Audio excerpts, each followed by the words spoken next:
Good evening, ladies and gentlemen. Thank you very much and welcome to tonight's event. How much is your startup worth? Our Venture Lab program on valuation, which is a very important topic for any company, but particularly in the startup environment when you're just trying to get going and you're asking people to give you money and they're saying, okay, how much and for what? And that's a question that a lot of entrepreneurs try to duck as long as they can. Well, let me give you some warrants and we'll figure it out at some point. And that may work for friends and family, but it's probably not going to work for the general public or for people that you may go to, angel groups and others, who are going to want some more solid basis for value. And we've assembled a group of people who represent different points of view, both from the lender's point of view as well as the entrepreneurs. And we are sure that that you will find what they have to say to be very interesting, because there's a lot of experience there. And you'll probably have a few questions once they're finished telling you about how they think about value from their point of view and experience. My name's Dave Watts. I'm the co-chair of the MIT Venture Lab. Kirby Bartholomew is co-chair for the Venture Lab. It's right there. I think we also have some team members in the room, and I want to thank everyone who was involved in helping to put this program together.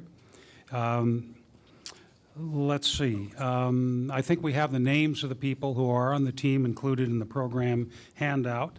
This is our second program for the 2014-15 program year. First program we had on November 5th explored choices between incubators and accelerators. The next VLab program is scheduled for February 12th, so it's coming up pretty short interval.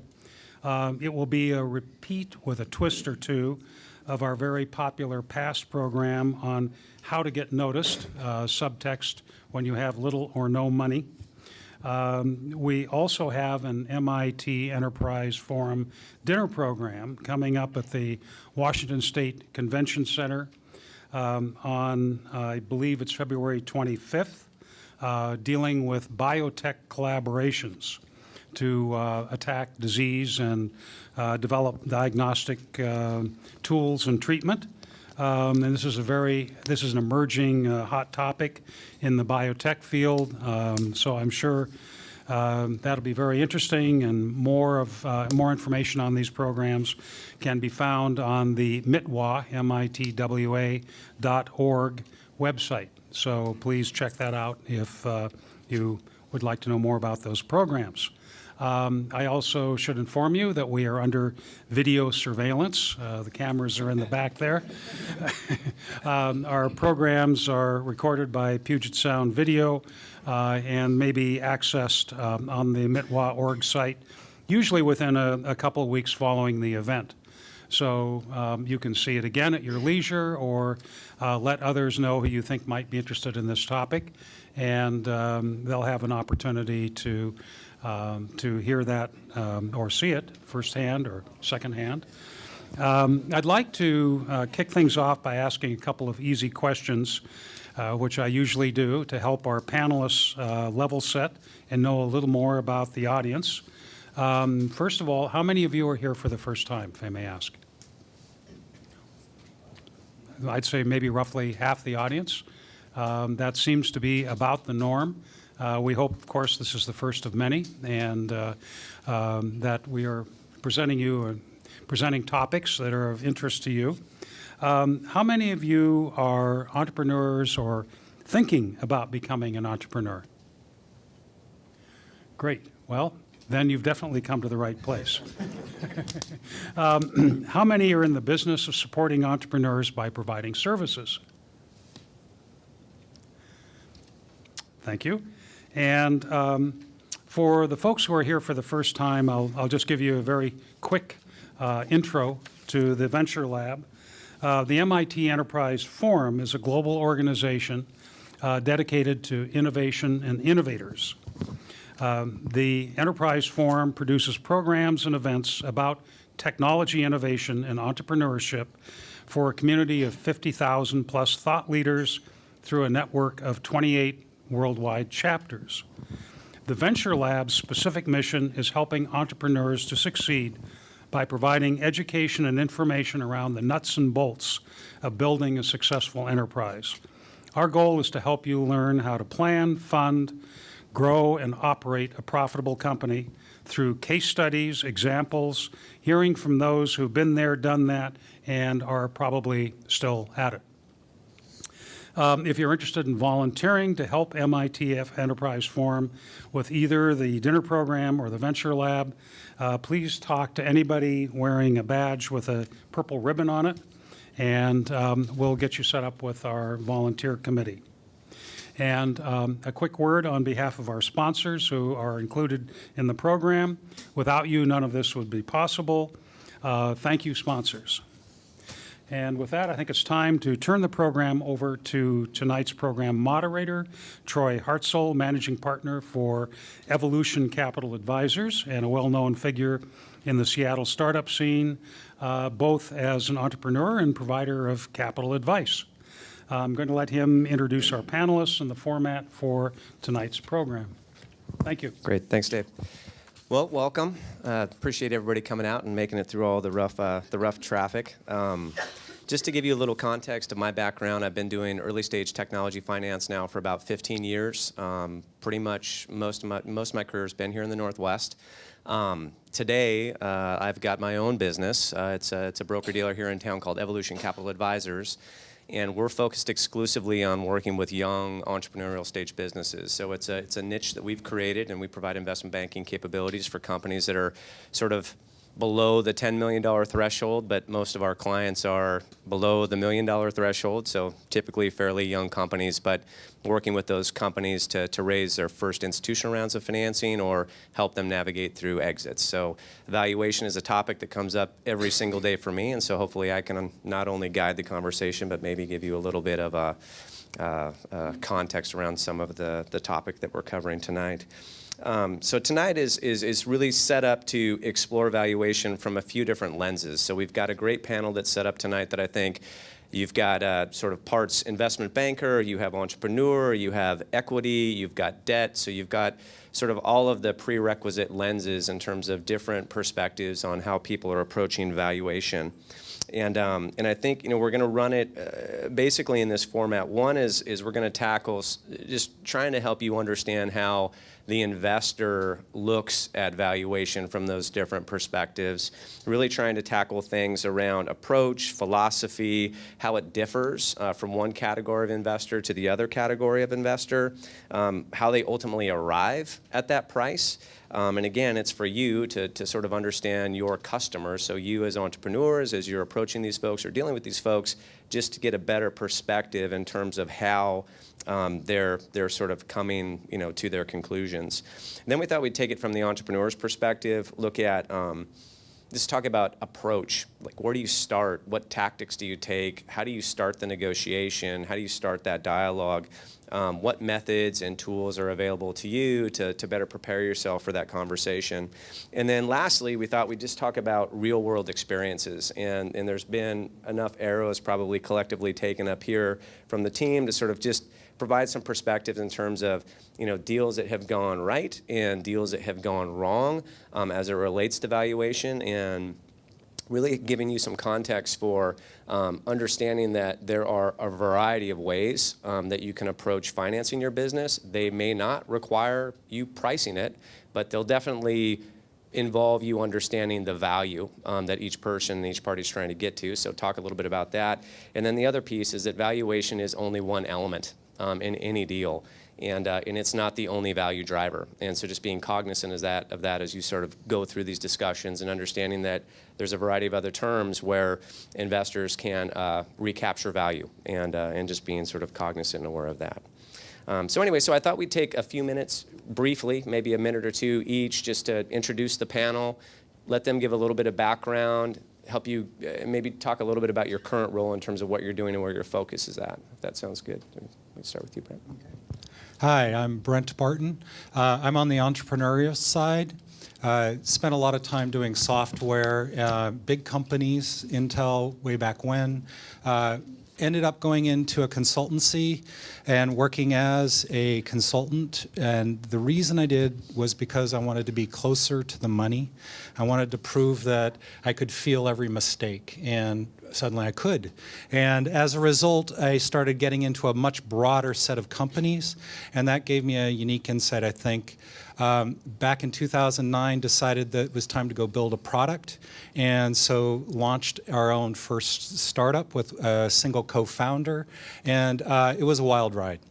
We went in trying to go get money back in 2009. I can promise you there was none, and still figured out how do you stay afloat, what do you do, and what happens when the answers are no. We continued on, and we managed to get a Gartner Cool Vendors Award in 2012 and chose to be acquired by a company called Rally Software several months later. I finished 2 years with them and went out and said, okay, now what am I going to do? And I'm doing another startup, and I'm bootstrapping. Great, thanks. So, EJ, testing. Okay. So EJ is my name. I run the Alliance of Angels. We're the largest and most active angel group in the Pacific Northwest. There are about 120 angel investors in the group. Every year we invest about $10 million into 20 companies. Sector-wise, about half of it's IT, a quarter consumer, and the rest mostly life science, clean tech, hardware, materials.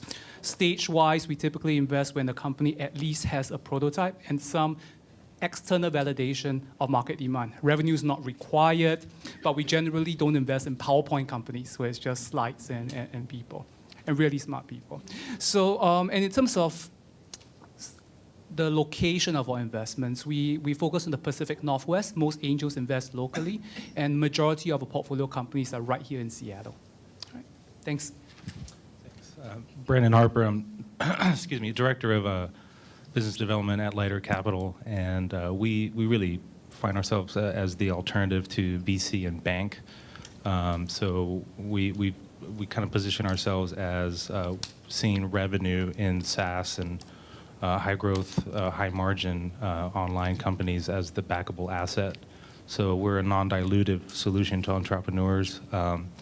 And my background is in investment banking and also venture capital. So I've been on the sell side on behalf of entrepreneurs raising capital through VCs and angels all the way to private equity transactions. And I do find the Lighter Capital solution as a really innovative way of how entrepreneurs are financing their companies today, and in a rapid sense, because we are tech enabled as well. So we have a tech platform where we parse and collect data on companies and move really rapidly through the funding process. And if all goes well, we can finance a company within about a month's time, which I think helps the founders get back to work and really operate their companies and grow. So that's great. All right, so we'll dive right in. So the first piece was really trying to get a perspective from an investor standpoint. And so I know, Brent, from your standpoint, you'll have to. Maybe what we'll do is we'll get perspectives from the other two gentlemen, and then you can chime in from an entrepreneur's perspective in terms of how you think about it on the other side. But the one thing that I see over and over again as I'm dealing with entrepreneurs is folks are really trying to understand, or maybe they lack an understanding of what the other side's trying to achieve. So what would I think would be helpful for everyone here is to understand, like, how do you think about return as an investor? And it changes over time, right? I mean, an angel investor has a much different perspective in terms of the ownership percentage they want to get as a part of the business, because they know there's going to be several rounds of dilutive financing that are going to come down the pipe. How do you think about that? And then how do you, and maybe some commentary around your perspectives on how that changes over time for other constituents, for both our debt and our equity players here. And then for our entrepreneur, maybe the other side of that is maybe just some thoughts in terms of how you prepared your offering when you started talking to folks in terms of trying to cater to that. So Eugene, maybe if you want to take that first.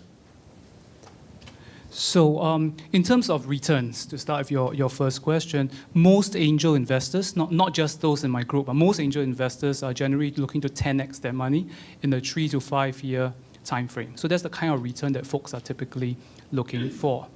In terms of how investors, at least angels, think about valuation, it's usually comparables, meaning that you look at other companies that's in a similar sector with a similar strength team and recently closed the financing round. And that would tend to be round about the ballpark around which value would be set. And right now in Seattle, it's probably, well, at least within the Alliance of Angels in Seattle, it's probably around the 3 million kind of, 3 million pre-money is sort of around the average. And if you take a look at, there are a number of various reports out there. There's a Halo report, which is published by Silicon Valley Bank and CB Insights that gives valuation information as well for very early stage companies.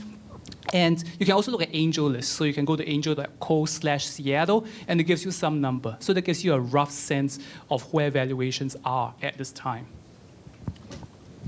Yeah, I would say specific to my experience at Lighter Capital, we really, it's not really helpful to this conversation, but we sort of But as a bypassed- return, right? I guess maybe how do you think about returns? Right, Because you got it. I think that's relevant. Yeah, so we don't get into the pricing, but definitely, so we approach it from a debt solution, and we, as I mentioned, look at the revenues, that asset that we sort of stretch out over time and look at the growth rate of the company and just risk analysis. And our instrument today is a 5-year term note, of which we put a cap anywhere between 1.5 to maybe 2.2x on it. And then the repayment happens on a monthly basis. We affix a predetermined royalty rate, anywhere between 2 to 8%. And it fluctuates monthly with how the company's performing. And we earmark the capital to be exclusively towards growth initiatives, sales and marketing, some product development. So our hope is that the company really takes off. And we have certain targets internally as far as our returns. And it's just, it is because the company's already up and running. We have financials that we can look at, and it's demonstrating traction. And so we aim for roughly about 25% IRR on our investments. I guess maybe one follow-up question then. How do you, when you sort of think about, all right, I've got options to potentially go out and use debt, I have options to go out and raise equity financing. You bootstrapped, but as you was there a point when you went out and solicited some of these folks and had some of those conversations, and how did you approach it? Yeah. We went through what at that time was Northwest Entrepreneurial Network, and so they gave us access to an awful lot of people. We got a chance to do all the standard pitch decks and show what we thought was a great 5-year plan, and of course it was a hockey stick and all the rest of that going on. So it was a fairly standard set of conversations at that time. What I learned from that, which if I go for money again, is one of the top of mind things that comes to bear, is that however you use money, whether it's your own, somebody else's, it all has sort of a price tag with it, and you really want to make sure that who you're getting money from, that there's a good relationship and an investment in what you're doing. You're giving money up, which means you're also, if you're a passionate entrepreneur, you're also passionate about what you're doing, and you have to be able to have very meaningful, very broad, open-ended conversations that are not at all anything but high bandwidth. Because that relationship that you're trying to build with any investors, you better be on the same page with the same set of goals, or it's not going to work out. And found that by using that lens, it was really easy to say these are not the right investors for us, because it just didn't have that right passion, that right connection, the right access for help, right? Their job should be to help us be successful because we're in it together. So those were the most important things from my experience. So Eugene, one of the things that you had mentioned was comparable company analysis, and sort of coming from an investment banking background, you think about, all right, well, multiples. So when I think about comparables, typically I'm thinking about, all right, I want to see a set of similar companies with a similar margin profile, with a similar growth pattern, and they've got revenue and they have EBITDA, and this is sort of generally how these companies trade. And in this environment, when you're dealing with young companies and this is a little bit off of the questions, but we're going to go here. But you're in these environments where there really isn't revenue and EBITDA yet. There's a lot of vision, there's a lot of passion. Most of it's people, technology, progress with that technology. And these days, you know, the bar has been raised a bit more, so some traction, but maybe not a ton of revenue. When you talk about comparables, are the comparables you're talking about relative to the financings that are taking place versus tying that to some multiple of revenue or EBITDA? It's definitely it's relative to similar financings that have taken place. So one important variant is the sector, right? So if you are building a consumer products company versus a software IT company, you will find that the valuations are quite different, or a clean tech company for that matter, right? So they're going to be very, very different between these different verticals. And within these, and the 3 million I mentioned earlier is probably more applicable to IT, software, consumer services type companies, and not clean tech, and definitely not consumer products. The second part of your question, the other piece that folks definitely take into consideration is the quality of the team. Now, it's true that you can't really quantify it, but the chances are that if you are an entrepreneur who's got a track record of making money for investors, maybe you sold your last company for $100 million or something of that nature, then you fall into a bracket of highly desirable, high quality, notable founder, and you can usually command a higher valuation. Right? Then, so someone, say in the software space who has a good track record will probably close something at a 5 or 6, so maybe twice the price of say a first time or a more run-of-the-mill team. I'd be real careful with this because all entrepreneurs are generally at the top in terms of versus many of their peers, but versus each other, it becomes it's kind of like, how should I put it? If you were the valedictorian at Eugene, Oregon, and you go to Harvard, there's like 1,000 other people just like you. So, but those are probably the two things. One is sector, I guess that definitely impacts it, and the other is simply the track record, the specific track record of the entrepreneur. So there's going to be different value drivers, but again, it's sort of relative to comparable financings versus comparable sort of financial metrics. And I think it's important as you're dealing with these early stage companies to understand that because you don't have the revenue and you don't have the EBITDA, typically you have to sort of assess it through what are you competing against in the local market, right? So if you're out pitching your business or your idea, your concept, you just need to be aware and cognizant of all of the other opportunities that exist out there for angels and make sure that you're within sort of a realm of reasonableness, maybe using some levers to slightly move the needle up or down. It leads to one other question, and this is another one that comes up often as well too, which basically says, all right, well, how does the amount of financing that I need affect valuation? Because I think if you look at a lot of early stage investors, and I'd love to hear opinions on this, at least in the context of what I've seen, many times you get into a situation where it's more of an engineered valuation.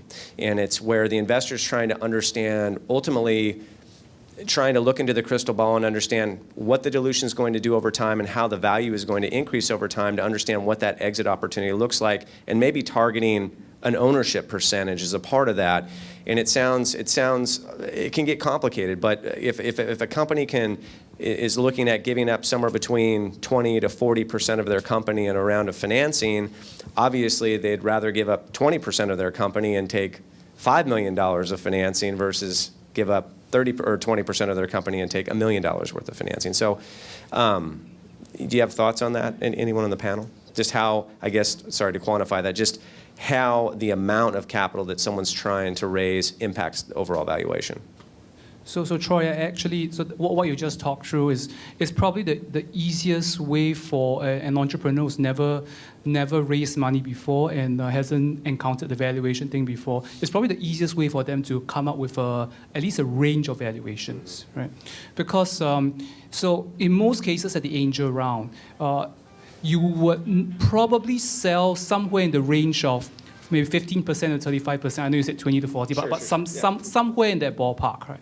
If you sell any more than that, you're getting excessively diluted too early, and it's not going to be good for you because you're going to have to raise more money later on, and investors at the later stages are going to be concerned that the entrepreneur has too little of the company, not enough skin in the game. So you definitely don't want to sell too much of the company too early. And if you're selling less than 15%, that's kind of an extremely high value. That doesn't tend to happen very often. So if you know the zone of the amount of the company you're going to sell is between 15 and 35, for example, right? The other piece of data which you would know as an entrepreneur is how much money you need. That is basic. The simplest way to calculate it is to do a monthly budget for, say, 18 months, roundabout 18-month runway, and with the goal of hitting certain particular milestones at the end of the 18 months that would materially increase the value of your company. So that depends on your particular business. And you then add up all the negative numbers from those 18 months and you multiply it by 2 or 3, and that is typically the amount of money that you need to raise. So most software companies at the angel stage raise somewhere between 500,000 and 1.5 million, roughly in the angel round. So if it turns out that 1 million is how much you need, right? And you are selling between 15 and 35% of your company, and you just do the math, right? This is like 4th grade fractions. You'll come to a pre-money of somewhere between 2 and 6 million. And that will roughly be the range at which you can start a conversation. I think it's helpful. I think it's really helpful. It's one of the, and then obviously when you're having conversations with the entrepreneurs, they say, oh, all right, so if I'm going to give up 15% of my company, then I'm just going to ask for $5 million. So you still have to have a plan that's believable, right? It's got to pass the due diligence. If you are not using the capital to sort of build the business, you can't be asking for it. It's fair, but generally operating plans, I mean, if you do an 18-month budget, it needs to be backed by reasonable assumptions. And anyone who knows, I mean, this is not something that's, financials, right, are basically are part of the diligence process. So if you produce financials, your investors are going to look at it. And generally, it's not the actual numbers that matter, but it's whether the assumptions you made are reasonable. Because really, for angel stage companies, you're betting on the people. And if you make silly assumptions or things that just don't make any sense, you are signaling that you are probably not going to be very competent at running the business at some dimension. So you absolutely need to have reasonable assumptions. And most angels who have some operating experience will be able to tell straight away. I mean, for example, if you have forecasting that you're going to increase your sales headcount from 2 to 75 in 7 months, right? So that's obviously going to be a problem, right? Or if you are, for example, you have this technical product plan that you're going to ship your app, which is currently only on the iPhone, you're going to ship an Android one, you're going to ship a Windows one, you're going to build a web application, and all these things, and your engineering headcount is flat. I mean, that signals again that this guy doesn't know how to run an engineering team. So it has to be based in reasonable operating realities. Yeah. Okay, so here's a question, and so sort of the output of that as well too, and so hopefully I'm not getting too personal on some of this, but from a returns perspective, from the entrepreneur's perspective, when you think about, because we do have some uniqueness here, right? We've got bootstrapped, we've got equity, and we've got debt. Maybe just, and it doesn't have to be hard numbers, but just in general, when you pursue each one of those paths, ultimately, where does the founder end up? Like when you think about being the founder, where do you end up? If I choose to bootstrap this company, obviously massive amounts of risk, right? So you're using credit cards and your second mortgage, and you're having those hard conversations with the family, and and you've got it all on the line. Equity, you've got a partner that's there that's financing the business, but it's dilutive, right? So you're sharing in the downside, but also sharing in the upside. Debt, again, less risky than maybe second mortgages and credit cards, but there's an expense to it, there's a cost to it, it's fixed, right? Maybe personal guarantees along with it, I'm not sure. But No, we don't ask for personal guarantees. So talk to Lighter Capital after this. No personal guarantees. Where does the entrepreneur end up when they take your path? In general, that's a perspective too I can provide. I'll start. Our first business model was don't empty our bank accounts so much our wives hate us, and we went from there. And that turned out to be a good model. So we put in money. We also had to earn money, so we ended up doing consulting and trading, and we had enough street cred that we could go into organizations and help them out in a related space that our product was. So we were fortunate in that way. The unfortunate part of that, to keep all the equity for, or most of it, was that we were working about 17 jobs, it felt like at times. And that's where we knew that we weren't going to get sustainable. As we were contemplating whether or not acquisition would happen, as we started having successes, that was probably the most relevant time at this point to the question. We were saying, should we think about being acquired? We're in enterprise software, which has all of the support, all of the relationship sale, all of these very big complexities that you're going to have to do. The interest from the customers were very large organizations. That meant that every success we had was raising the dollar amounts that we needed to have in when we did go out and get money. And we knew we either needed to choose to be acquired or go out and get money. And that was the rub, was that we were sitting here still bootstrapping, we're still growing. Now we've got to do what, for me, felt like a full-time job, which was to go get money and manage that relationship. And that was a very difficult time to decide, how do you manage that? And it comes down to choice. And so we actually were fortunate. We had really good financial models by that time, and we could really say what was the dollar figures we needed. And so I could actually just go back in and said, we had a success. I know what money we need.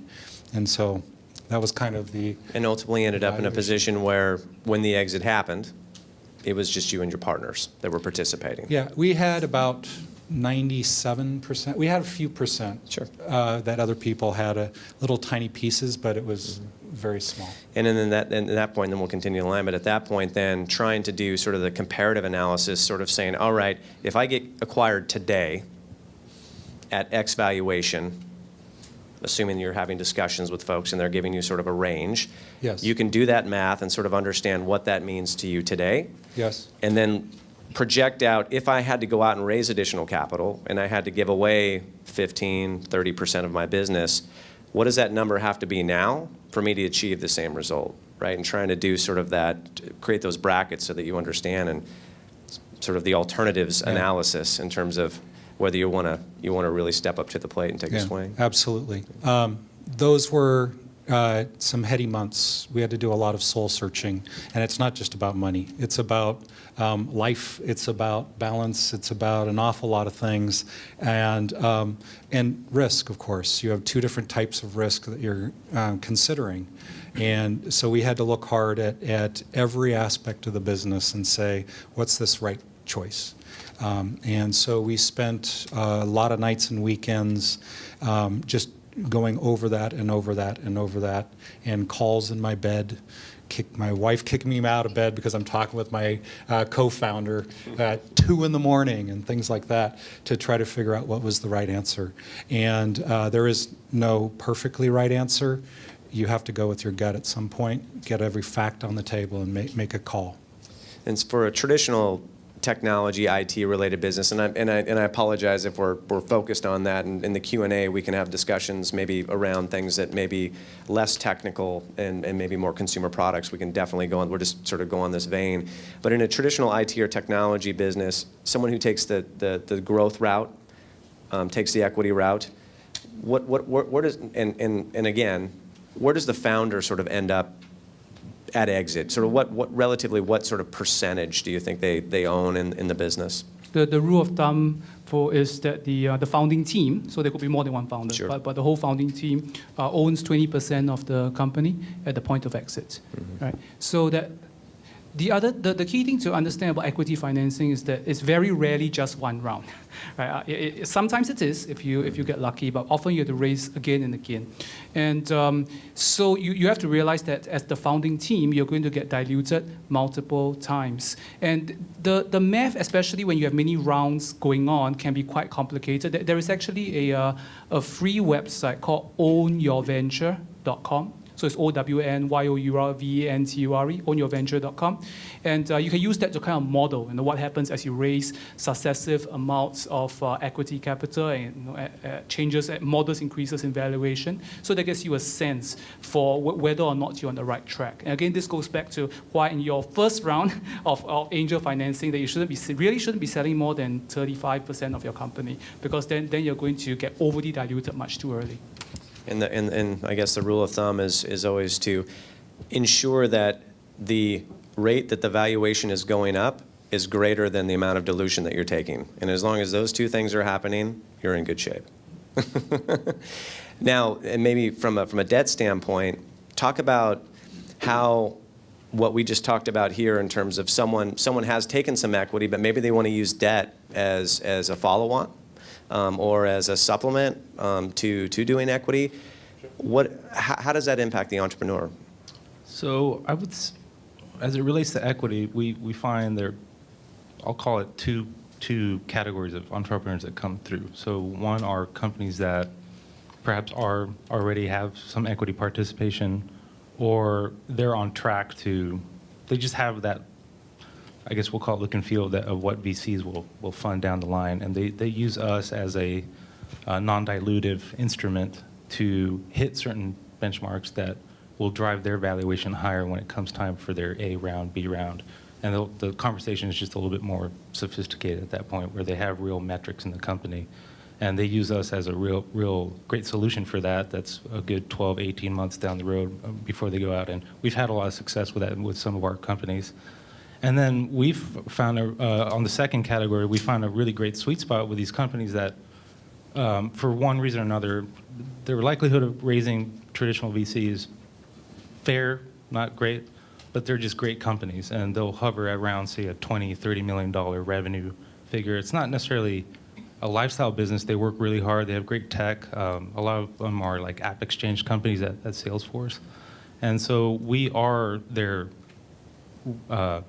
only source of financing, because the VCs won't look at them.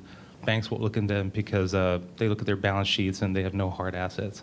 So I would say, come back to the question at hand, the first category, they end up with a higher valuation is the hope. The second one is we are their only sort of source of financing. So we can start as early as $50K with a company and go up to slightly north of $1 million. And we can start with a company at, say, early stages and deploy 100,000. But we've gone on and provided additional rounds up to that $1 million per the life of the company. So they come out at the end with, again, with the alignment that we have, is they're boosting their revenue figure and the metrics, and they retain 100% ownership. And we don't ask for warrants on the back end either. Mm-hmm. And I think that's super important to understand, is that in those early stages of that business, that early money is some of the most expensive money that you're ever going to take. And the more time that you've got available to continue to grow and to build that business and hit additional milestones, you're just incrementally moving up and sometimes exponentially moving up the valuation, which can save you huge in the early years. You talk about multiple rounds of dilution to get you in a situation where maybe instead of giving up 15, 20% of that company, you've got another alternative, right, as you work through that. So just a side note on capital structure, right? Because we're talking about debt. So if it's not already clear, do realize that you really cannot or should not be raising a pure debt instrument unless your company is at the point where you actually have metrics and you are doing real revenue. Right? If you have a very early stage company, you don't get seduced by non-dilutive capital, because if you take debt on the books when your company is kind of like very cash flow negative and you have very minimal revenue, you're going to find it's going to be extremely hard to attract equity investors, because equity investors want their money to go into building the company, building the brand, hiring people, and certainly not to paying off the debt you already incurred on your balance sheet. So there was actually this situation in Canada when actually Vancouver, the BDC, which is has some economic development, evangelism type of thing, and they were writing straight notes to a lot of startups right? Companies with next to no revenue, and this was straight debt. So to be very clear, I'm not talking about convertible debt, which is intended to become equity at some point. This is just straight notes, whereby maybe you pay 12% or 15% or something, is due in 2 years. And basically, all the companies that took money from them, it was essentially like committing suicide, because once you do that, and you are at near the end of the term of your note, you're basically uninvestable. So you need to be real careful about the stage. Generally, the most common situation of straight debt is when you raise a venture round, and normally Silicon Valley Bank will lend you something at the point. That's the most common situation. And I've been in situations like that, and the conversations are painful. They are so painful trying to reverse that and work that out. I would just, to that point, I mean, one of the reasons that our model works really well, and we find that it's been a non-issue with follow-on financing with venture funds, is just the actual model that, or types of models of companies that we fund. We're pretty straight tech and very, I don't want to say too specific, but their business models have to line up with our type of investment. I wouldn't say that if you're draining, I mean, that's why also are the royalty rates that we have fixed are below 10%, because we found that we've modeled out anything above, say, 9-10% really starts to hurt the company. So and we're variable, so we ride the ebbs and flows of the revenue, so it's further alignment with the entrepreneur. But I do agree. I mean, if it's a company, consumer, that layers on debt, somehow they got debt to begin with, and their balance sheet is just upside down, it's not going to help. So.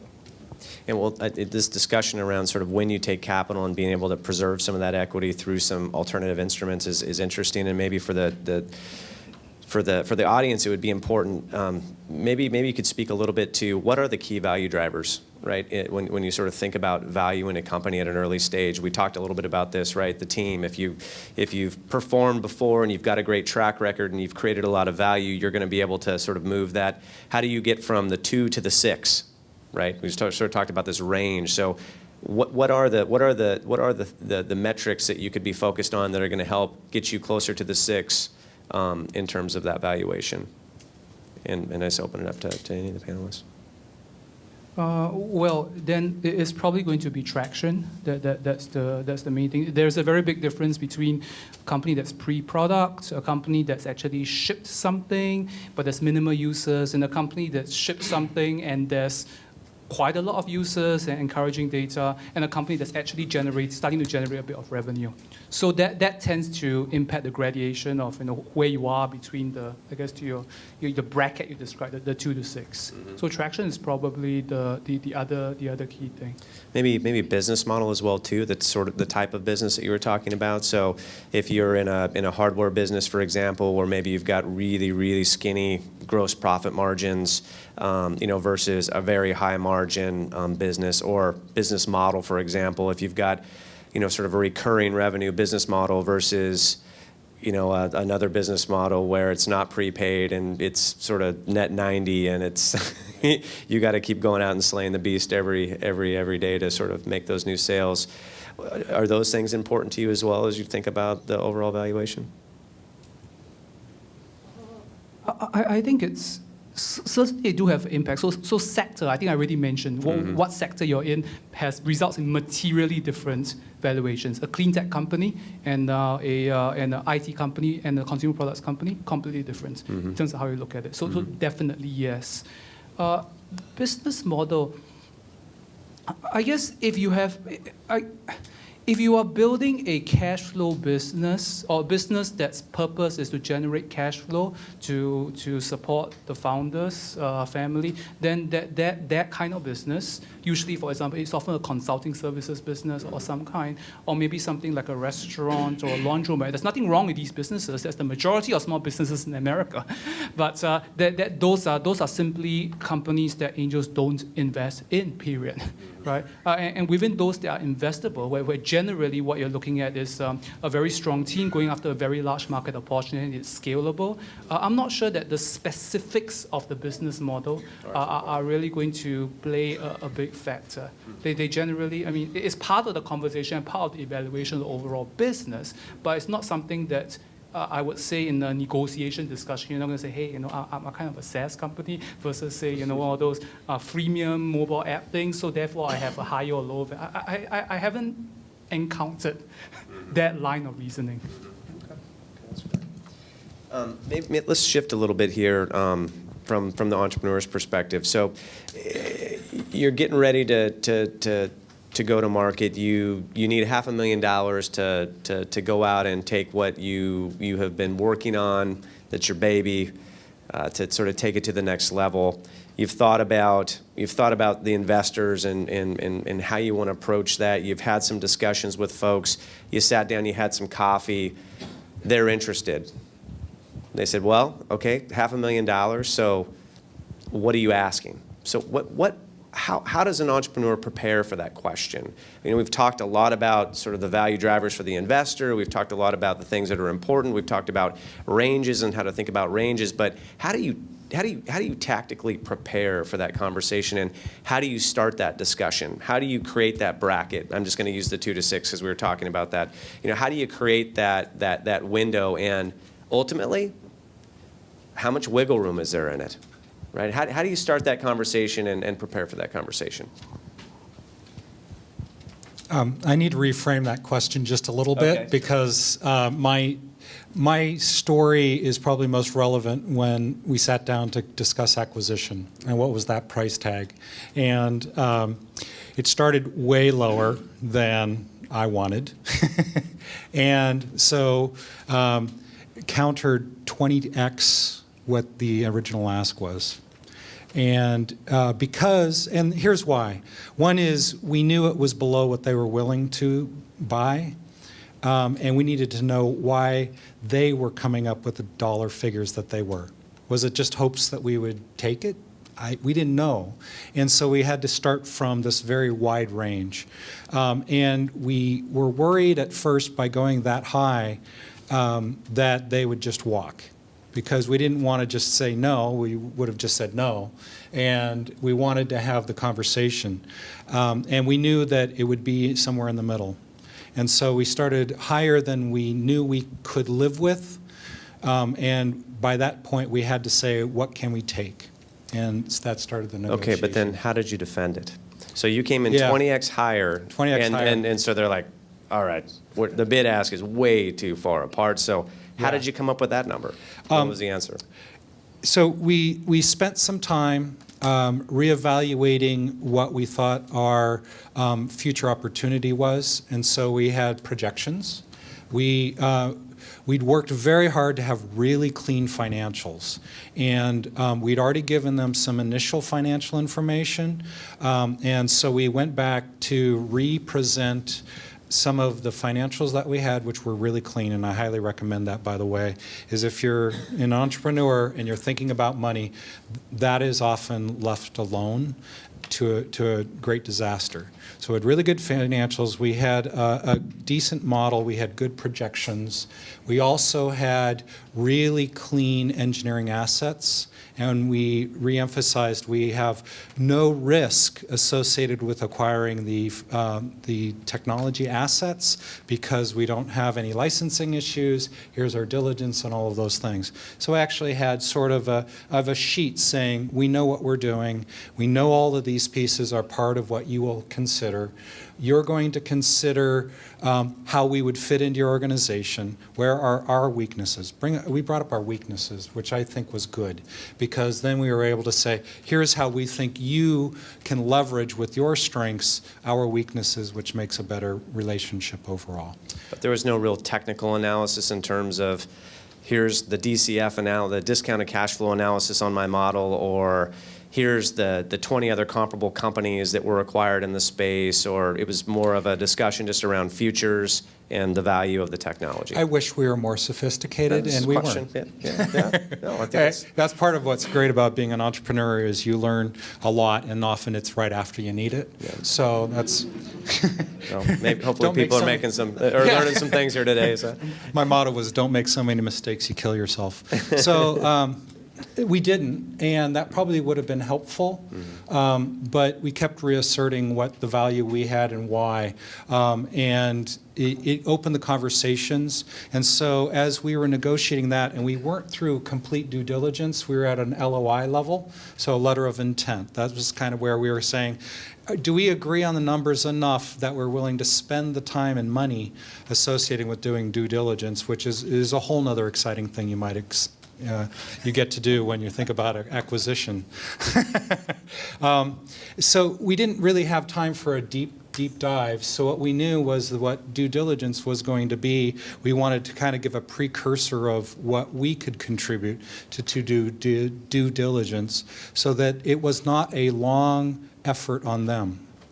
Because M&A for companies is really hard, it's really expensive, lots of lawyers, lots of senior level people putting a lot of effort. And I think a lot of that has to do with how much they're willing to invest in you. So you got to put a good face forward. Does that help? No, I think that's great. And I guess, Eugen, he's got to put a bow on it, because we've talked about a lot of this, but how does the entrepreneur sit across from you and have this conversation? What do you want to see? What gives you comfort? Yeah. Okay, so just starting from the scenario, so you're talking about the situation whereby you're having a meeting with an investor and talking valuation, right? So Correct. here, one very important, if you're looking for equity, right? So there is the major difference between angels and VCs, right, is that you should never propose a valuation to a VC, right? The VC likes your company, they'll give you a term sheet with a valuation, right? If you tell a VC how much you think your company is worth, you are signaling that you are not very sophisticated at fundraising, and you're a real greenhorn at this. So just realize that is a major difference. With angels, however, yes, you are expected to come up with at least a valuation expectation, a starting point for a discussion. And the purpose of that is, or at least from the angel standpoint, is that we just don't want to have to spend, we have very limited bandwidth individually, we're investing our own money, and there's only so many hours in a day. And I don't really want to go down on a long diligence path with someone who's going to insist that his company is worth 25 million, or some number that's completely out of the zone. Right. So if we meet folks like that all the time, pre-product, idea stage companies, they're adamant it's worth 10 million, it's worth 15 million, it's not negotiable. If it's going to be like that, then we just kind of move on, right? It's not going to be a fit for either of us. So that's why having a good starting point is helpful. So how then do you find your starting point? It should be in the bracket, but where 2 and 6 is a big line, right? So tactically, what's helpful is you can see if you can find someone to talk to who's a frequent check writer, emphasize. Someone who writes a lot of checks and has done so recently in the angel stage. So, and you make it very clear that you're not asking the person for money, you're just asking for advice, and you give them a sense for your business, your traction, the quality of the team, and they'll be able to give you a range. And ask multiple people. Right? And you can actually ask the VCs as well. Again, you make it very clear, we are way too early for you, but we want to kind of get to know you early, and can you give me some sense of valuations at the stage before you? And generally, most VCs will also give you a sense, so you can triangulate amongst those numbers and reach, say, so it turns out, let's say it turns out 3.5 is kind of where it's reasonable, given your team, stage, and so on and so forth. Then maybe you want to start a little bit higher than that. Maybe you want to go for 4 or 4.5 or something. So there's a little bit of room to come down if needed. And so that's tactically how I'll approach it. I think that's super helpful. You have anything to add? Yeah, I have a pretty unique story. I'm an investor, early investor, and helped a music technology company, a hardware company, do their follow-on investment. Very bootstrapped, scrappy company. And I did it on a convertible basis, so we actually went for a priced round with angel investors. And at the time, their books were a little messy, and so it brings up the interesting point here about like the cultural fit of who you bring on board and how tolerant they are of a scrappy startup that just they're going to roll up their sleeves and really be part of the team, as opposed to here's the line, toss me something and maybe I'll talk to you kind of situation. So it was really friendly nations kind of approach. And so that we went through an exercise where we took a look at the company that had actually been operational, very successful in the music tech space, and they had their own means of manufacturing. They were printing their own circuit boards, had 6 product lines out in the marketplace, were really respected, had a good brand. And we just went through the exercise of if a new entrant were to come to this marketplace, what would it cost for them to catch up and just kind of really be at our level?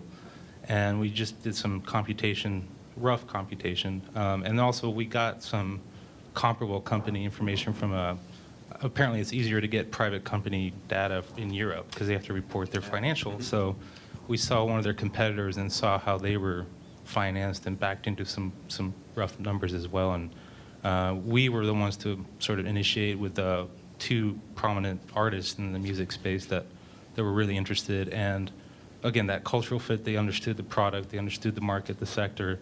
And we got to a real baseline number that just kind of tweaked, went back and forth maybe 2-3 times, and then we priced it, and everybody was happy and got back to work. So it was good. Yeah, that's great. That's great.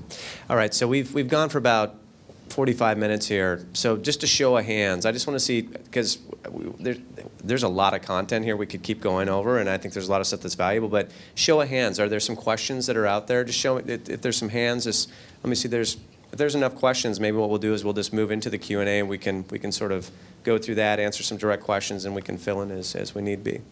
Hi, I'm Shanika. I have a question on how to value a pre-revenue company when they are absolutely ready to launch. They've invested a massive amount of money on a very well done website. The product is in great shape.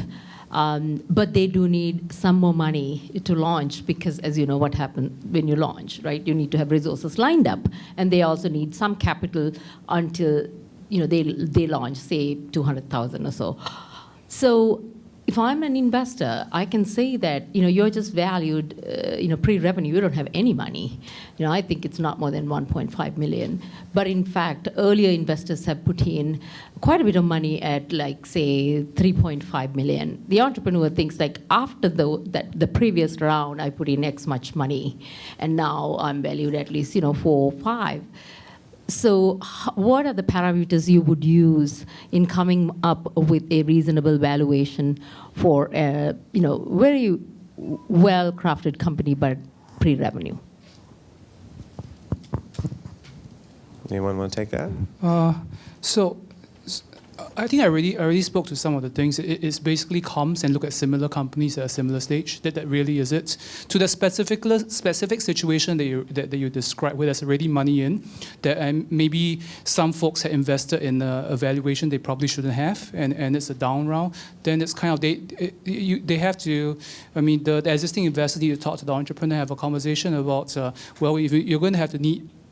Taking more money, the company hasn't reached the number that it expected to, so we've got to share the pain around. So have a discussion amongst the group, right? This actually alludes to the danger of raising money at too high a valuation. So you may think that you kind of hit the sweepstakes, oh my God, I managed to raise my cash at a $10 million valuation, and I know I don't have a product yet, but that's okay, and I got little dilution. And like 2 years, 8 months down the road, you are out of money and the product is still not there. And guess what? You're going to have a nasty down round. And what happens is that it's going to come up from the founders. It often comes up from the founders' share as well as from the existing investors. So that's one of the big risks of successfully closing a high valuation round, or valuation round that was inappropriate for your stage.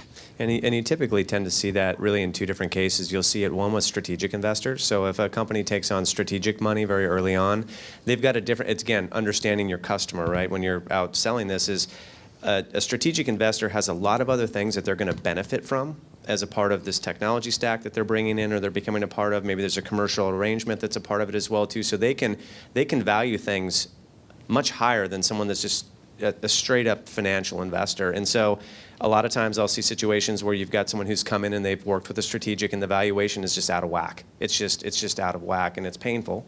There's other situations too when you're dealing with, and this is not a ding on anybody, but just less sophisticated investors. You don't have someone who's writing checks on a routine basis. They're very wealthy. They're sitting on a lot of money. They want to dabble. They come into a deal and they just don't price the round properly. So a lot of situations with strategics in particular, and this is as you get further along, very rarely, do you see a strategic come in and price it because they're afraid of mispricing it, right? So they like to have someone who's more straight up financially oriented to come in and not to drive the price down, but just to really create that market-based price. And I think to Yi-Jian's point too is It's just, it's what does this business look like comparable to all the other alternatives that these investors are looking at, right? Is that fair? Yeah, but one of the things that I want to find out is how do you find the comparators? I think it's discussion. So I think I already mentioned it. You talk to people who are frequent check writers, and you use third-party tools like the Halo Reports or AngelList. You know, the one thing that can be very helpful here as well too, and I'm not trying to, you know, the attorneys, local attorneys in town, especially there are a number of firms here in town that are super high quality and do a lot of velocity, and their whole practice is focused around early stage growth companies.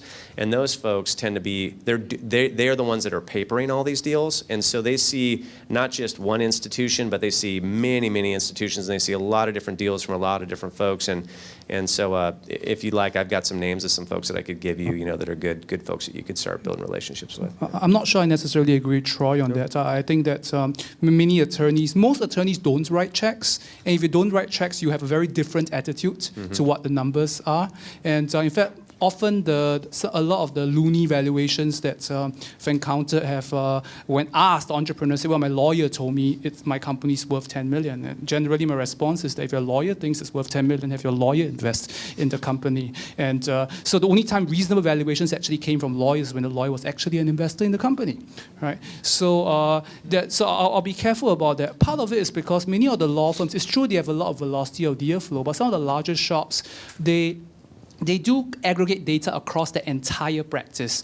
And they also tend to be very heavily concentrated in the valley. And right now, the valley's in a bit of a bubble, and valuations are kind of at ridiculous levels. That's fair. So they will say, oh, you know, in the valley, the seed rounds are 8 million pre, you know, so we can do 8 here. So that's just not really going to work. There are geographic differences. There are absolutely Yeah. geographic differences. Yeah, that's fair. That is very fair. That's very fair. He's already handed me There we go. the microphone. Glenn Weisgerber, I'm actually with Moz. You emphasized actually several times about the strength of the team. From an investor point of view, and is the strength of the team viewed more from a valuation point of view or more from a risk management point of view? And the complementary question to go with that is, what does that strong team look like, excluding for a moment your serial entrepreneur who already has a startup track record behind them?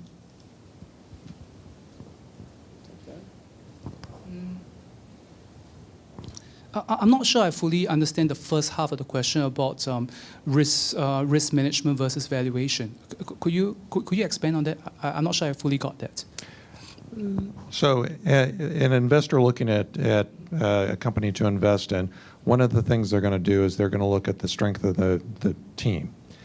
Yes. As they think about the valuation and their investment, are they ascribing a value to the strength of that management team, or are they really looking at the enterprise has a certain value based on the projections and so forth, and really the strength of the management team is mitigation of risk of failure to achieve those goals? So sort of holistic versus individual, Yes. if that makes sense. I think it's really both. I mean, I'm not sure I can necessarily separate the two.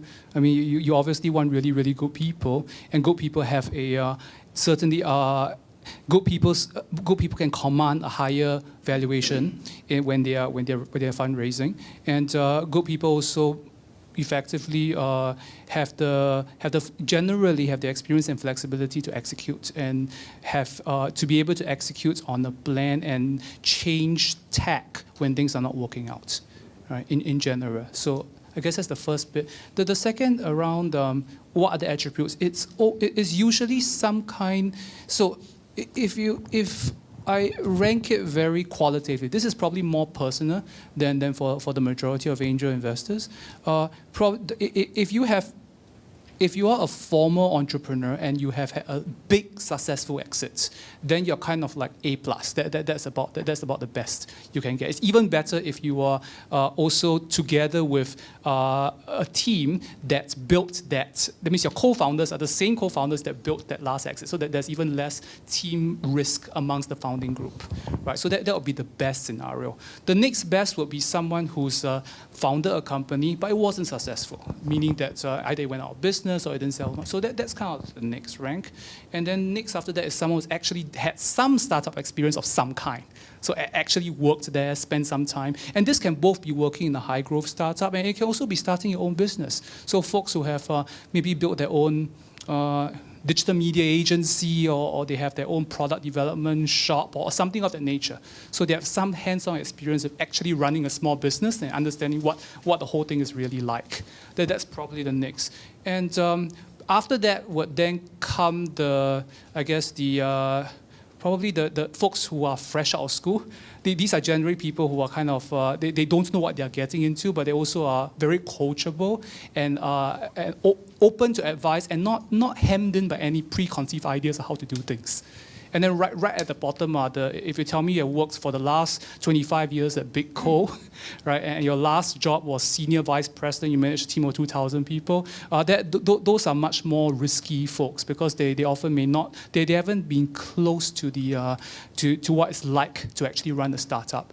And if they try and run it the same way they ran their giant team in the enterprise, the chances are it's not going to work. So how important is industry experience? Industry experience, it depends on it's sector specific. Mm-hmm. So there are certain kinds of sectors whereby, like life sciences, if you're doing a medical device company, chances are every member of the founding team has 25 plus years of experience in that area, period. It just is what it is. So it's life science, especially financial services tends to be another one of those, energy of some kind. You really need to have very, very deep telecom. Not many telecom startups these days, but just some examples. In areas whereby you generally don't require a lot of domain experiences when the domain hasn't been around for very long, like social media, for example, a lot of the consumer stuff that happens on mobile devices. Right, so that they're really they're new. So if you're fresh out of school, and you've actually used them extensively, you may know more about it than someone who allegedly has been working in the mobile industry for 15 years. So also general, like very consumer retail type of companies, not product. Consumer product is actually one of those whereby you do need a lot of domain experience, or you're going to get yourself into a lot of trouble very quickly. Right, this is selling things like chocolate or a new kind of bit spread or something like that.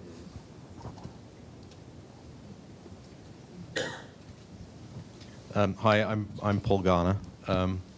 You talked a little bit about traction, and what difference that makes to valuation and the interest of investors. What are the metrics for traction, and how do you think about it? What do you look for? Can you get a little more into the traction question? Thank you. I'll start from the entrepreneur side. The traction that I care about the first time was what was our market and who was our customer, and could we go acquire N number of them. Our first launch, we were in the right market. We completely missed our customer. And so we learned a lot from that. It didn't kill us.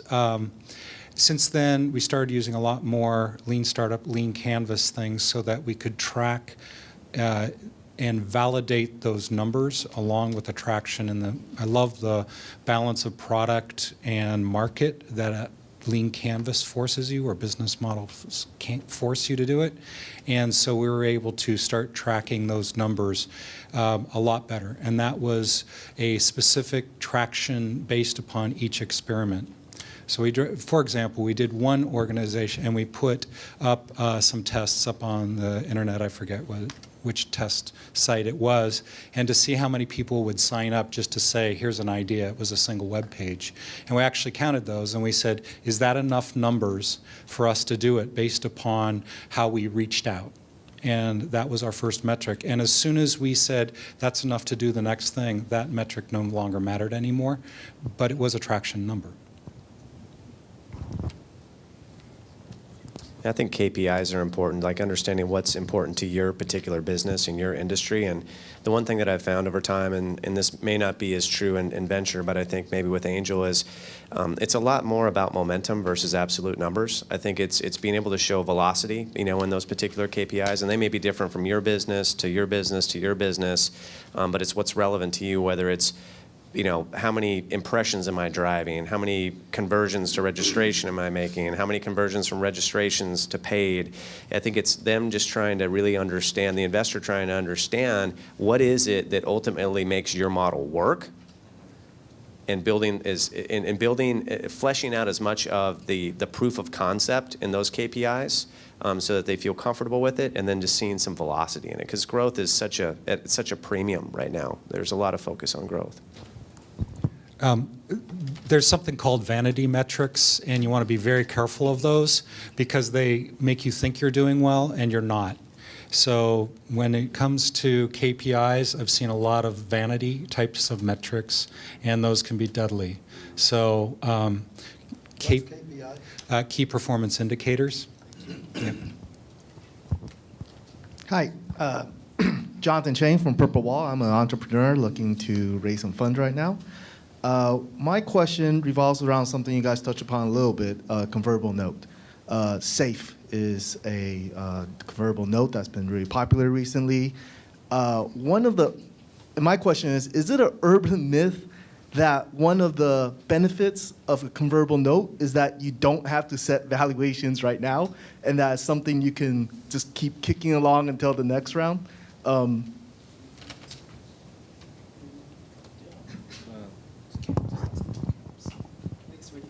sorry. In my experience, it doesn't price the round. I mean, it really is on the subsequent round that will price, and it will convert according to a predetermined ratio. So, I mean, that's kind of standard. It seems like investors are still looking at, well, what's your cap? Okay, if your cap is 4 million, 7 million, well, okay, let's set that as the valuation. So it kind of is a little counterintuitive on my point of view that, well, I thought we don't need to set a valuation. Well, maybe first we got to educate everybody in the room around convertible debt and a cap. So the convertible debt, and for those that already understand this, convertible debt is basically the ability for you to issue, to raise funds, and effectively they'll sit on the balance sheet like debt until at some point in time there's a conversion point. And a lot of times it'll be a follow-on financing round. So when the company goes out and raises another X million dollars, it's going to convert into that class of security is typically how it's done. And I think it really depends. And so that's sort of the traditional convertible note. But there are terms, all sorts of terms that can be baked into that. There's what you're basically doing from an entrepreneur's perspective is you now have an ability to take cash without having to price the business today, but you as an entrepreneur get the benefit of that capital to go and increase the valuation of your business to raise that next round. So there's pluses and minuses to it, and there are some investors that are just straight, will not do it. They only want price. They want to know what they're getting. They want to pay for it. There are other folks that are more comfortable with convertible notes, and they have changed over the years. The cap, which is what everybody's tossing around here right now, has been integrated into sort of this discussion. It used to be a discussion around a discount, where the investor would get some percentage off of the price of the next round, so they'd get some benefit, and that would be negotiated. I think that's probably still a part of most deals too. Or warrant coverage. They'll give you additional warrants for additional shares at some percentage of the company. But there's also now this concept of a cap, which literally fixes a price. And what it says is, and this is negotiated, but what it says is that when you go to do that round, it will never be more than X. And it's just a way to get some of the folks that are more oriented towards equity comfortable with this sort of a structure, because they know that their downside is protected with this cap on the valuation. And I think, again, it's like anything else that we've talked about. There's market, right? It's a term that's roughly market, and it will ebb and flow based on the type of your deal. But it's another one where you'd want to have a conversation with some folks about what's sort of traditional or current. The SAFE instrument that you spoke about, SAFE, so that's a Y Combinator Doc. I haven't seen it locally yet, right? It's an extremely entrepreneur-friendly instrument, and it's probably a signal that we are very much at the froth of the current investing cycle. I do not know any, I would say, seasoned angel investor in Seattle who would voluntarily sign up for a safe term. Let's put it that way. It's still very much a valley thing where the supply of quality companies is limited. It's about what it has always been, but the supply of capital has been just out of control, right? So it results in things like that. So I wouldn't say that safe is a common thing that's at least in the Pac Northwest yet. That's right. Okay.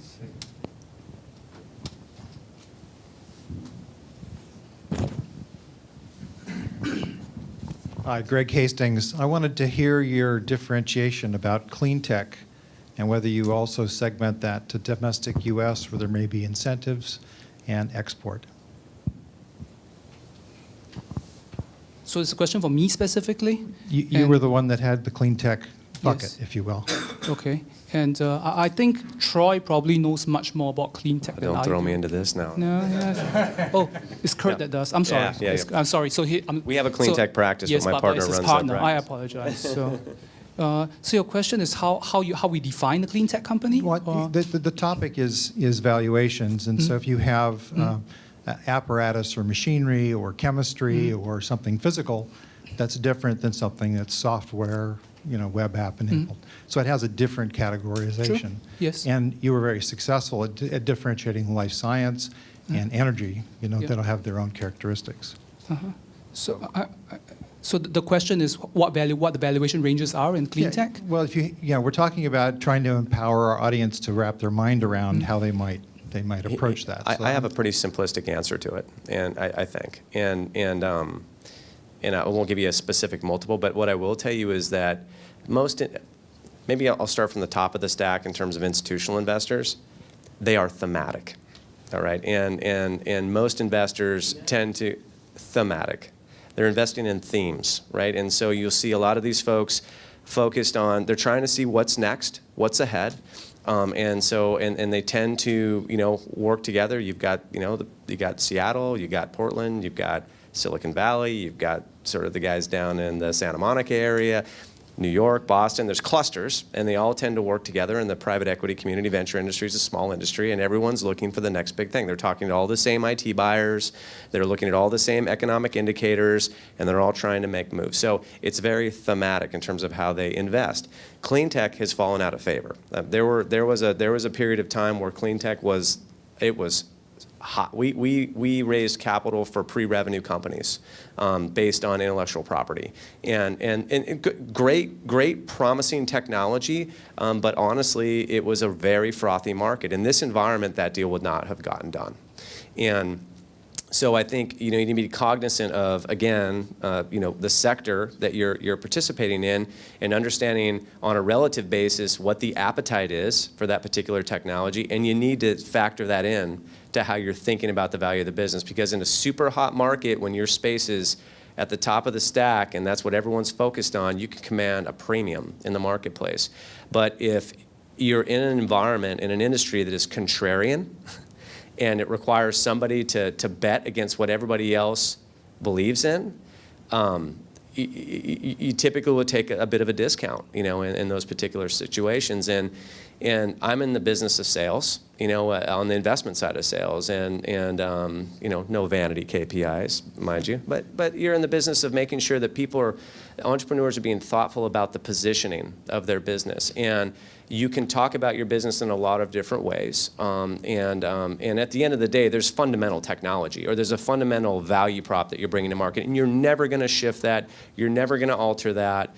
But I'll tell you, when clean tech was hot, everybody was putting green, right, in their tagline, or there was clean, green, whatever it was, or .com. If you remember back in the .com boom, everybody had a .com. Well, and then they fell out of favor. But positioning is important when you're thinking about how you're talking about your business. But the industry that you're in is definitely going to affect what that overall valuation is. Yeah, I mentioned it because it has fallen from favor. Yeah. And so the sector component to the discussion is extremely valuable. Thank you. Yeah, and it makes it even more important for you to be thoughtful about the investors that you're approaching, because I think the one thing that is capital is scarce and your heart beats, right? The time, because every minute that you're focused on fundraising, it's taking you away from building your business, and there's a lot of vanity meetings that you can take where you're just running the ropes, and people are taking the meeting as a favor, or there's some element of the business where that you want to make sure that the people that you're talking to,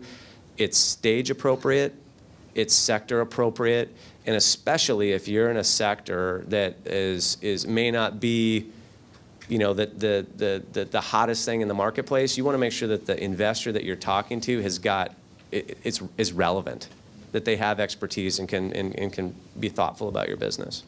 If you're the CEO, it's your job to raise capital as the CEO. It's not something you delegate, and it takes 70% of your time, approximately. So be aware of what's involved. Hi, my name's Sudeep Chatterjee. I'm with Family and Company. Just a short follow-up question to the discussion we're just having. So what is hot right now, according to the gurus, you gurus up there? What is hot right now? What are you seeing right now in terms of deal flow?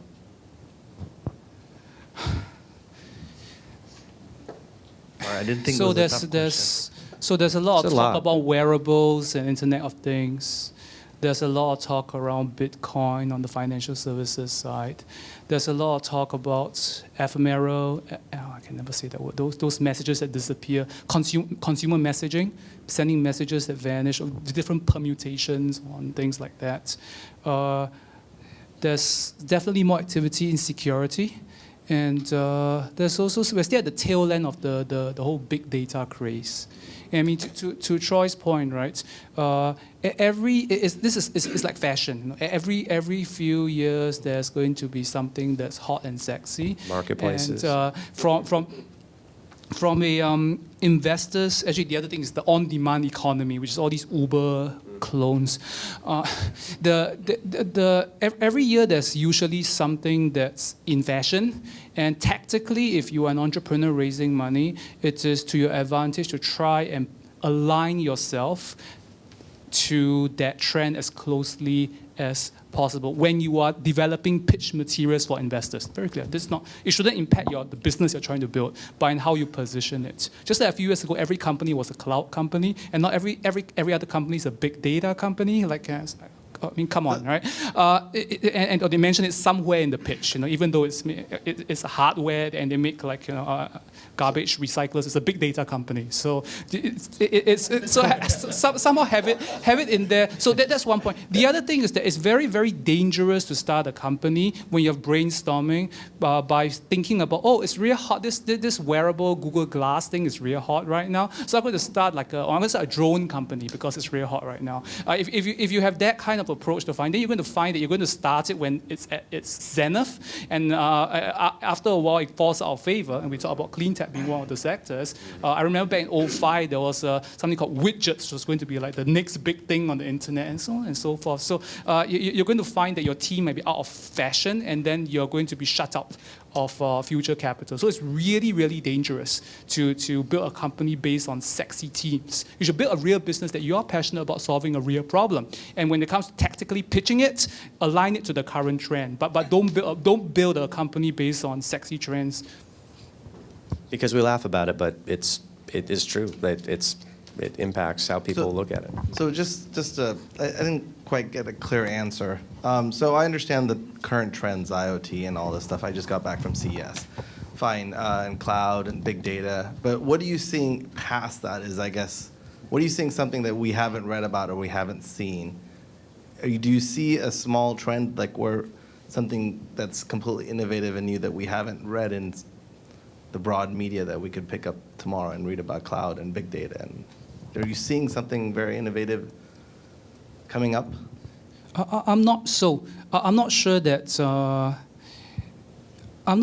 the majority of early stage investors would try and do what you are trying, what you just suggested, which is looking forward to what the next wave might be. Right? Certainly, you'll be keeping your ears close to the wall, etc.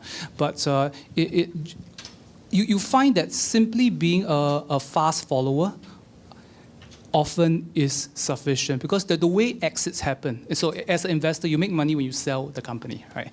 Or it goes public. And generally, what the big companies do is they kind of, when a trend has been going for a little while, like probably big data right now is about at that point. So everyone is now asking the executives, so what is your big data strategy, right? And so all these tech companies are panicking and, oh my God, no, I need to have some big data thing. And they start going around and buying all these big data companies, right? And they do it kind of a little bit after when it gets really to its hottest point. Right? So as long as you're kind of sector-wise aligned in that way and you're in the company 1 or 2 years before, right, it takes a while for these things to hot up. Right? Big data was mentioned, I mean, the whole thing started probably 4 or 5 years ago, roughly, and it's kind of near the end of its cycle. Right? So, so there's plenty of time to be able to make somewhat less risky bets than to try and guess what's looking forward too far. Because one major mistake that was done by a lot of investors was betting very heavily on nanotech. That was that was supposed to be the next big thing after internet or something like that. But that never actually, I don't think, resulted in any meaningful exits.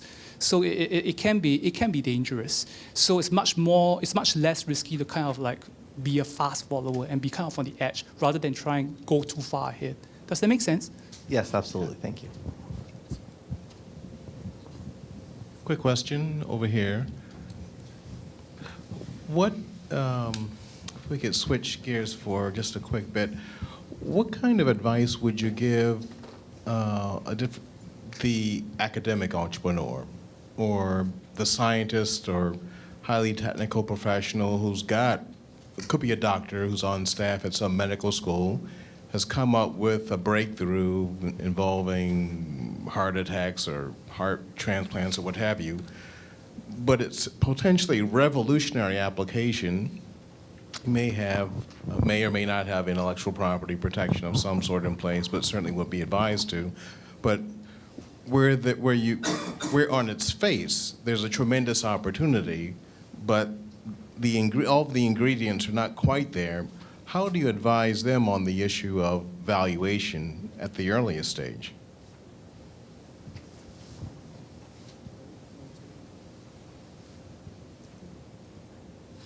I don't think it'll be any different from what we already discussed. Right? I mean, the only additional suggestion that I'll have if you're an academic, if you come from academia, right, like you're an assistant professor so you have to make you have to be very clear upfront what your involvement in the company is going forward. Are you going to leave academia and become a co-founder? Right, and become full-time in the company? Is that the route? Or are you going to stay in academia, right, continue lecturing, keep your tenure, whatever it might be, and be the chief science officer or something of that nature? So to be very, very clear which path you are going to take, right, at the front. So don't confuse investors, prospective investors, about what is the right path, right? So that's number one. The second thing is that it's usually very helpful for academic founder to have a business co-founder. In fact, I've seen very, very few academics who have been successful at scaling and growing a business all by themselves, right? And I'm speaking actually very specifically to folks who are profs, right? If you're a postdoc, that's a different thing. That's really kind of, that falls roughly in the same bucket as a fresh grad. But if you are someone who's been in academia for a while, the chances that you're going to be a very good founder are just statistically not very high. I'm thinking of the trend where you've got a fair number of physicians now who are kind of backing off of their own private practices and really just want to go and be some kind of successful entrepreneur. When those are different skill sets, even though the subject matter might involve something in common.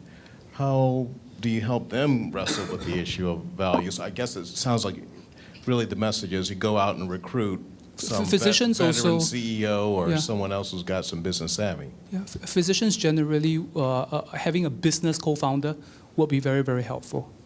You can do it by yourself. I'm not suggesting that all physicians are not able to, but running a clinic, or let's say you're actually from a hospital system and you work for a salary, the transition to an entrepreneur can be quite jarring. It's very, very different from day to day. It might be a bit better if you run your own private practice and have some and you actually involve the hands-on business of that, maybe. But it's not an easy transition. There's also the big difference, the medical profession. Very frequently, doctors are accustomed to being at the pinnacle of the power pyramid, and they often, when they transition to the role of a founder, if you continue with that particular focus, it's hard to build and scale an effective team. Let's put it that way. And one last unrelated question on the issue of traction. Does that mean growing sort of the revenue base or growing the customer base? Both. Or is it both? So deepening the relationships with existing customers, maybe maximizing those opportunities and going out and growing the customer list as well. All of the above. And I was just going to say on the academia side, you know, if you look at the big research institutions like the University of Washington, I mean, that really is a gift to us here. I mean, there's so much research that's going on there, and there's been a lot of, you know, success there from the technology transfer office that's set up there, WRF, which is a Washington Research Foundation, which is financing businesses collaboratively to sort of bring that out in conjunction with the Office of Technology Transfer. There's a lot of infrastructure that's set up there to sort of help those groups, and we've had several success stories, like Oren Encioni, you know, that's one of the professors over at the University of Washington. It's aligned with Madrona here, you know, locally, has had, I don't know, 3, 4, like pretty significant spin-outs, you know, of the university's technology, and successfully built those companies. And typically, like in those particular cases, I'm friends with some of the founders there, is he'll recruit, you know, business folks to supplement the technology team that he's got in place to help build that business and grow that business. Now, the university benefits along the way. There's some sort of a royalty or an equity ownership position that's taken in those businesses. But you know, they've got infrastructure there to sort of support those entrepreneurs as they spin those companies out. And with respect to the physicians, one of the most fabulous businesses that I ever saw that we were fortunate enough to bank was not at Evolution, but at Cascadia, my former firm, was basically 3 doctors that had come together. They were over in Coeur d'Alene, that said, you know, this whole radiology business is totally inefficient. You know, we're paying these radiologists to basically sit up all night long and read one scan, and we're paying them $500,000 a year. And they found a way to put a system where they basically were sending the scans down to Australia in a completely different time zone, and were leveraging sort of that expertise, and created a system where a radiologist could basically walk up to their PC, read a few scans, make a few $1,000s, and go out to dinner. And it made the expense totally variable versus this fixed expense. And that business, we ended up raising a huge round from Summit Venture Partners, and then they took it public like 6 months later as a huge, called Nighthawk Radiology. But you know, and those physicians just found good business people to surround themselves with to sort of get that business off the ground. Just to add to something that came up that rang a bell for me is, as he mentioned, as far as partnering, you have someone that has that just base of just inherent knowledge and maybe doesn't have the business sense. I mean, it makes me think about a healthcare company that back in my investment banking days, that it's kind of long-winded answer, or point, but it was a physician's company. He put the business team together. The company was doing rather well. When it came down to valuation and negotiation, he thought his company was worth $100 million, where like they were doing about, you know, $5 million in revenue, and he would not back down that valuation. Like the physician would not budge at all, and the deal fell through. And it was just really frustrating because he just had that bravado about he had the best product, and it was really frustrating. And then it also brings up the other point that I think it's in Peter Thiel's new book, just talking about rounding out your team, where he's adverse to teams that just kind of got together. He's really about finding teams that they know each other, and they can finish each other's sentences in some instances because there's just that cohesive team versus I just met this guy at a meetup and we're going to start a startup and we know how we work together. I think that's a really interesting approach. Hi. Can you talk a little bit about options pool, like how, whether it has any effect on the valuation at all? And as an entrepreneur, typically what percentage of equity should I set apart for options pool?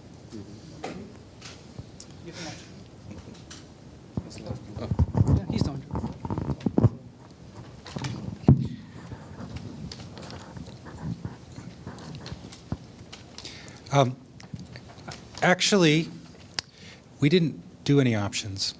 We gave some stock. So this is a non-answer to that, is that we didn't know how to do that. And so we didn't actually do that. We gave a few people that came on board very early some stock. And that grant turned out to be a legal nightmare. So I don't have a good answer. And I didn't have the right guidance for that. So I'm going to stop there. Sorry. I mean,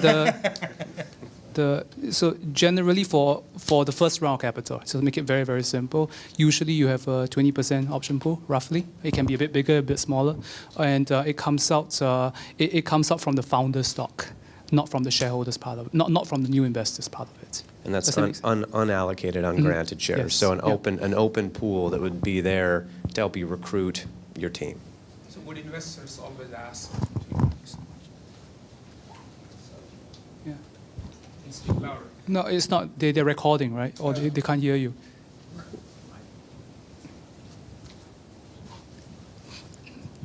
Would sophisticated investors always ask for an entrepreneur to have an options pool already when we going for the It's standard. I mean, very standard. Or they'll create one, right, Okay. as a part of it. Yeah. But it's very atypical to have investors share in the dilution of creation of that option pool. They expect that that's been taken care of. That's a part of what they're investing in.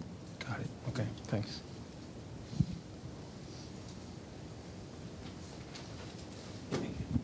In the handout, it talks about learning about various financing, like crowdfunding. Are there any negative implications to, say, getting a round of funding by way of crowdfunding and then trying to go to the next level? Sure. I mean, from experience, I wouldn't necessarily. Well, I worked on one deal that it has the same features as crowdfunding, where they took on roughly about 35 investors early. And the CEO that I was working with, and I was part of a capital raise that was after this round, he was spending all his time answering their questions. Like, he was getting calls from these early shareholders and having to provide reports and basically hand-holding. So you can really load that shareholder pool early on and really create a headache for yourself. And as far as like the crowdfunding, I mean, it's interesting when you think about that Oculus deal where that was just, they bought the product, they didn't buy shares, so that's a little bit cleaner, and we'll see how that plays out going forward. Pardon me? Take that any day of the week. Yeah, but I would just say it's like you can really go nuts and have a lot of cooks in the kitchen with a lot of shareholders in there early on. So, And I think there's a clear delineation, right, between sort of the crowdfunding in the sense that you're offering product to customers that are prepaying, for revenue versus general solicitation of investors, via one of these platforms. And there's just a lot of, and that's a whole other discussion. That's next Tuesday, right? But it's just the legal ramifications of sort of executing in those environments. There's what AngelList is doing some of the crowdfunding. Just in my line of business, as a regulated industry, we're regulated by FINRA, which is sort of the enforcement agency of the SEC, and there are a lot of potential gotchas to the crowdfunding sort of space, and there's a lot of new legislation. The one thing I've learned over the last 15 years dealing with the SEC is nothing is black and white. It is all gray, and while they try to create rules around that stuff, a lot of it's left to interpretation, and you trying to be thoughtful about how you do that. And there is potential exposure, and I know that there are folks that are doing it, and they've been successful with it. I think, to your point, there's an operational impact in terms of managing your investors, right? And there's a legal element of it, which just says, is it righteous, right? Have I done it in a way where do I have sophisticated, accredited investors as a part of my deal, or is it a general solicitation I'm dealing with unaccredited investors? Because that also will have an impact on how and who those questions are coming from in terms of managing day to day. yeah, and I think the question is really around, I've raised capital, previous ventures, but with this one in particular, this is a new phenomenon since the last time I stepped in the pool, so to speak. So I'm just curious if, from an investor perspective, if a company started via crowdfunding, it was clean, would the angel or venture community look negatively because it was founded by way of crowdfunding? I think it's important to understand there are different variants of crowdfunding. If you're thinking Kickstarter, right, that's and it's various, there's a whole bunch of things like it. That's product crowdfunding, right, and that generally doesn't involve any equity. Right? And that's usually certain types of companies, usually a consumer product of some kind. Right? You raise a fairly small amount of money, usually what, $20,000 to make a few prototypes. Right? Yeah. So that has no impact whatsoever on your capital on your capital structure, and the main impact it will have on your on growth stage angels or VCs is well, if your crowdfunding campaign was unsuccessful, that is as a signal that the market probably doesn't exist or is very limited for your market, so the chances you're going to get money is not very high. So it's product crowdfunding is actually a really, really good way for you to test whether there really is a market for your octopus aquarium or whatever widget or gadget you have dreamed up. So there's that. Then there's, I think, what Troy has been, what Troy and Brendan have been alluding to, which is equity crowdfunding. That's when you use crowdfunding to raise shares, right? But the short thing to that is there's a lot of regulatory uncertainty, and it's frankly not something I would try right now if you have other options. The companies that do that route are the companies whereby, frankly, that there's just they can't get money any other way, right? And consumer products is actually one particular example of that, where it's just really, really hard to raise money for a consumer product company. And if you have to do it that way, so you either do it that way or you have no company, then you do it that way. But otherwise, if you're a tech company, there really is very little reason for you to be using that particular route, because it introduces all kinds of legal complications. I think one of the part of the alluded to there was originally when we started this program last fall, or the idea for it had to do with the state legislature here in Washington, and had spent some time on crowdfunding. And one of the questions that came up in our board meeting was whether there had been any impact of that on the financing environment here in Seattle or the Pacific Northwest. I was curious if you guys had any feedback on what the legislature did. You know, I get questions around it often. You know, I deal with a lot of, we deal with early stage, but there's also companies that are a little too early for us as well. You know, we've got young entrepreneurs that are building their businesses, and often when they're looking at angel financing, because we typically deal with institutional rounds or venture capital folks, you know, they'll ask the question around it. And, you know, the guidance that, honestly, of all the folks that I've seen and I've dealt with, I don't think I've come across one yet that has successfully completed an equity crowdfunding, you know, event.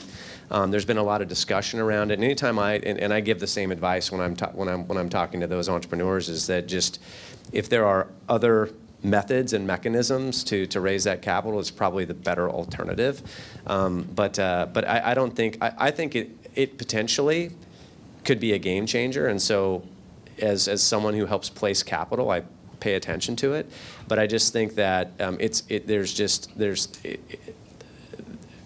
raising capital is such a highly regulated business that there's just a lot that needs to be worked out, I think, before it becomes super impactful on the industry.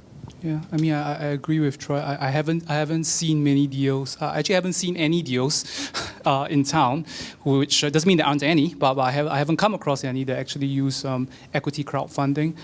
Where I've heard noises about where it's happening is, again, things where it's hard to get capital, like the marijuana deals that be going around, stuff like that. Again, it's legal, you know, so there's nothing, I guess, technically wrong with such businesses. So there's certainly some of that going on, but no, it certainly has not yet. But it could, as Troy mentioned, it could be. It's one of those things whereby you may underestimate it in the short term, but in the long term, it could really surprise you, right? So you never know what route it's going to take. Well, thank you, panelists, for all of your time and your insights, and thank you for being a great crowd. Troy, Brent, Yujan, Brandon, thank you.